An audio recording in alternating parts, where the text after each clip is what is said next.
It lays the predicate and the foundation for the development of a weather satellite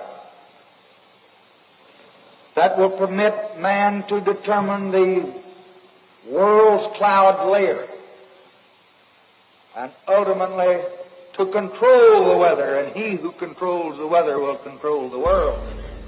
There are many known ways to control the weather, and the best way to steer it seems to be with the NEXRAD Doppler Weather Radar Network. The circular blue flashes seen in this video are frequency transmissions from the NEXRAD network of transmitter installations.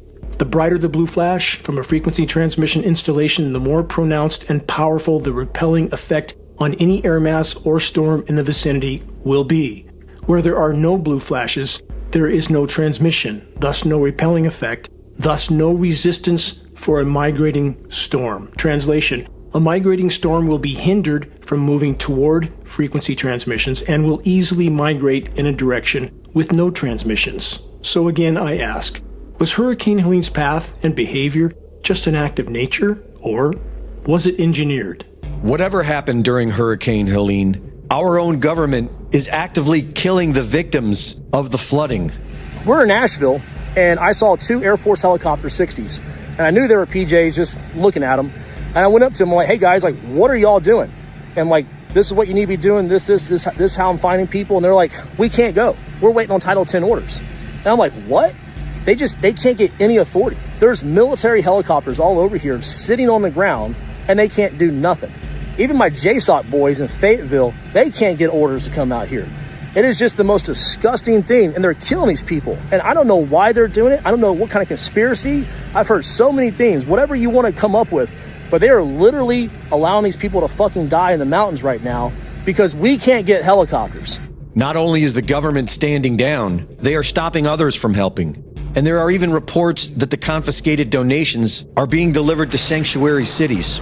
So I'm here in Boone, North Carolina. I'm at the staging area. I volunteered myself and my canines to come up and do some search and rescue efforts. Obviously, you see all my equipment. So we've been told to just turn around and go the opposite direction, because what they're doing is they're confiscating everything. Like, they would confiscate all of my gear, my car, my dogs, like literally everything.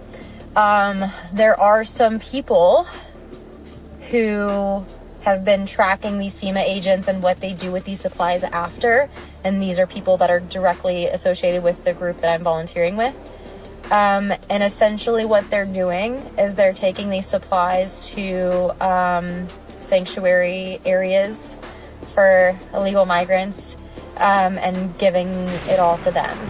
An unmarked black helicopter was caught on camera deliberately causing thousands of dollars of damage to a donation and support center.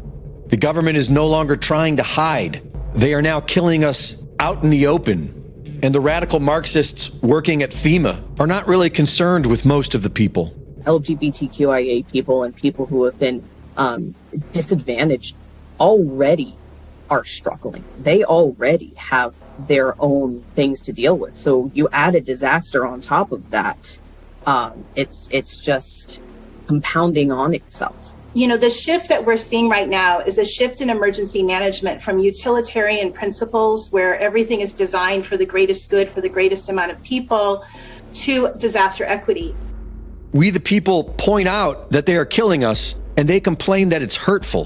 What kind of impact has this had on the recovery effort?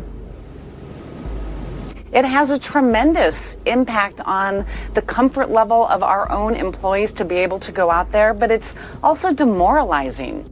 Right after the government says they don't have enough money for the American people stricken by the floods, and that another storm is coming, they announce another $157 million to the people of Lebanon. Joe Biden makes another Freudian slip and says the government's response will be to increase the number and intensity of these extreme weather events. The response is to increase the number and intensity of the extreme weather events and be where we're going to use all the resources available to the government to do it. And many are now saying that this is exactly what they did with Milton, which is now expected to be catastrophic.